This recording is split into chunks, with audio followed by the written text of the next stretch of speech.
So what if I told you there's a PvZ knockoff so strange, so crazy that it's actually worth checking out? Not because it's good necessarily, and well, some aspects are actually quite interesting, but you need to check it out just for the experience. So today we're talking about PEA SHOOTER, which is available on Google Play. Yes, this is actually available on the Play Store. So PEA SHOOTER is a game created by a developer known as Demiring Game, and let's just say it doesn't hide its inspiration from Plants vs Zombies. But where PvZ is polished most of the time and charming, PEA SHOOTER is, well, something else entirely. But despite its low download count, PEA SHOOTER has been getting quite a lot of attention very recently. If you've ever been curious about what happens when someone attempts to replicate a classic but throws a heap of ridiculous design choices into the mix, then PEA SHOOTER is definitely worth your time. So at its core, it is a tower defense game, much like PvZ, but it comes with some twists. You're defending a single lane from zombies rather than the multi-lane defense we're used to. One of the key features in PEA SHOOTER is the ability to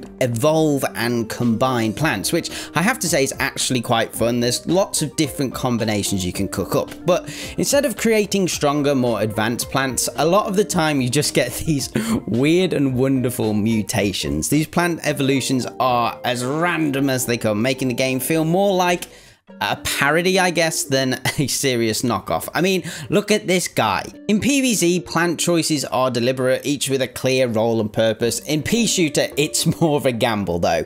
Will your next evolution result in something useful or just another random creation that adds to the chaos? But to be honest, I think it just adds to the charm. Now, much like PvZ, you need to collect sun to place your plants. However, this game ties resource management more to a last stand style gameplay where you need to carefully plan your setup with limited resources before the level starts. It does add a layer of strategy, I guess, but it's often overshadowed by just wanting to see the plant evolutions. Now, this is a game where your resources do get stretched thin very quickly, so it forces you to rely on whatever weird plant evolution you've managed to create, or you have to watch, dare I say it, ads. So yeah, the main thing that does bother me about this game is the ads. They're literally all over the place, they get shoved in your face, and certainly if you want to get anywhere fast and see all the interesting plant merges, you've got to watch them. Whilst the ads are everywhere though, they do actually do a good job of enticing you to watch them. Sometimes you'll get offered to try out one of the more evolved plants, double up the rewards you've just